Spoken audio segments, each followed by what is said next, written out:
Alright folks, welcome back to our second ever Gem or Bust video. That's right, I don't have a budget amp for you this week. I know this is a budget Gem or Bust channel, but as I said before when we had the Wolfram W4500, I was going to do some amps that I find high value, not expensive, but a high value amplifier that maybe you want to consider. So this one here I've got from Brutal Sounds. This is the BS2.1 2100 watt monoblock. This is Korean made. This comes from Zenon, who's got a very good name. It's the same build house that does Wolfram, same build house that did Twisted Sounds, and several other brands out there on the market. We're going to find out how this amp was rated, if the ratings on it are accurate, and of course we're going to unbox it. Would like to say that this amp was provided by Brutal Sounds. They asked me a couple of weeks ago would I be interested in dynoing it, and I said heck yeah. In fact, I had someone who watches the channel, someone I consider a friend, Josh Neves, reach out to me before, and he was willing to send me his amp to test. And instead, Brutal Sounds ended up getting a hold of me, and I told Josh, don't send me your amp, let's send this amp. So he's the one that first introduced me to the brand. They've been selling subwoofers for a while. They've been selling a 5K amplifier for a little while. I've heard no complaints about the brand, so I had no problem checking this amp out. So as usual, we are going to amp dyno this one today. We're going to unbox it. We're going to see what you get for $349 and find out once and for all, is this amp truly a gem? Or is that BS a bust? So let's find out. Let's unbox this bad boy. All right, open her up. And we go from one box to the next box. Very, very Zenon-like. So I've opened several Zenon amplifiers before. They're all laid out the same way. And just like how it is for Wolfram, the amp is even upside down. So we got our Brutal Sounds owner's manual. That's the first thing we have popping out.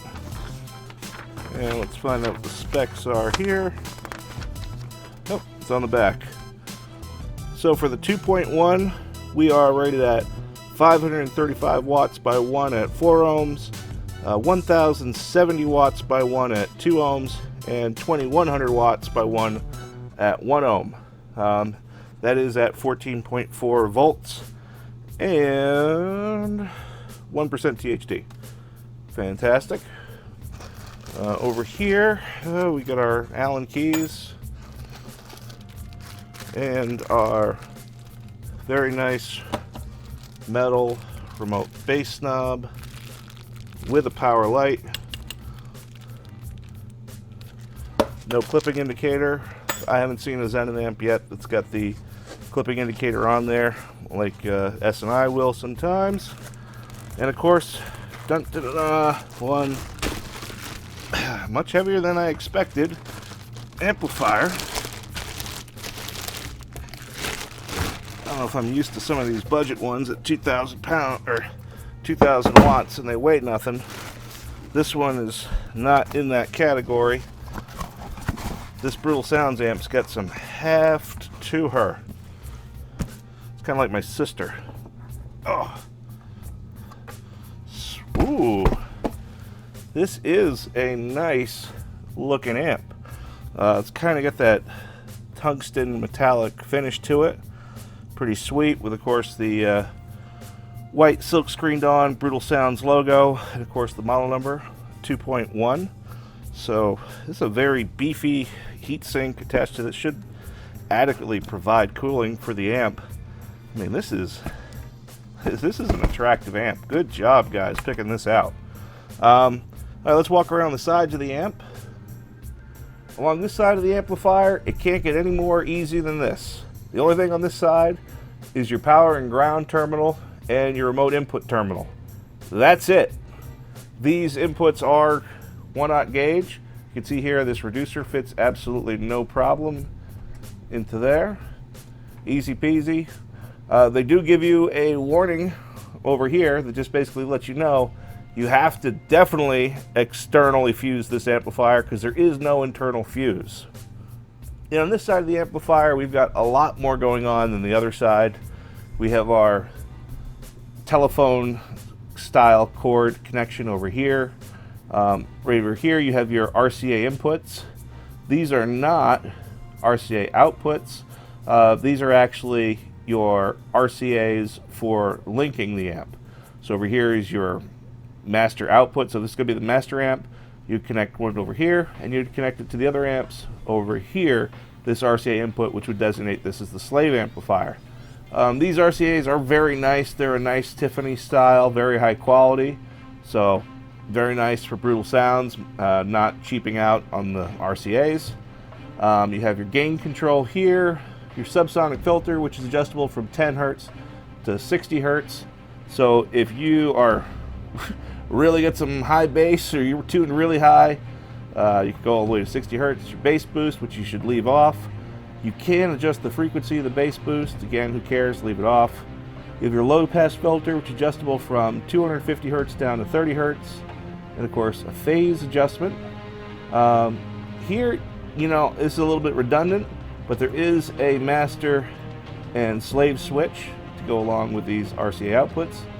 And we only have one set of speaker outputs, these 8 gauge outputs here. You know, for a 2000 watt amplifier, I really would like to see a pair of summed mono outputs, but I mean, being able to get 8 gauge in there, it maybe is not fully important. And for God's sakes, most of you people are running 2000 watts per sub now, so you might find that whole option even redundant. All right, checking out the guts here. Very nicely laid out board. Everything's nice and clean here. It's seated nice and properly as it's supposed to be.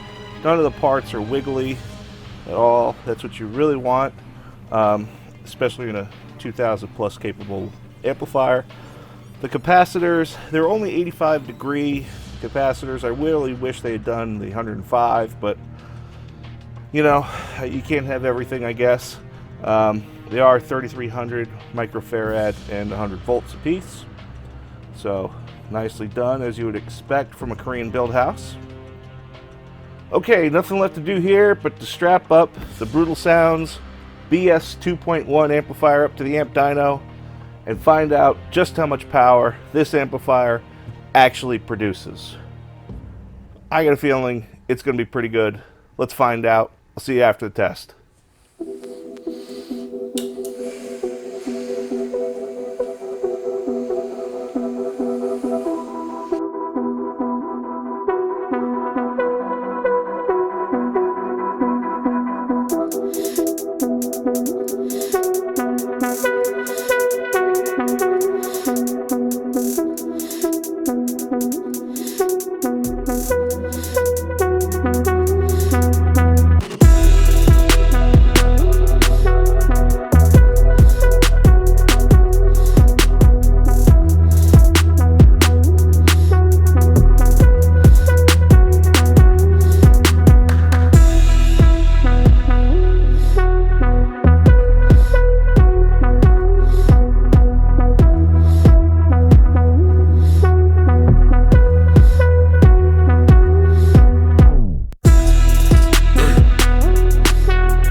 right, folks, final thoughts here on the Brutal Sounds BS2.1.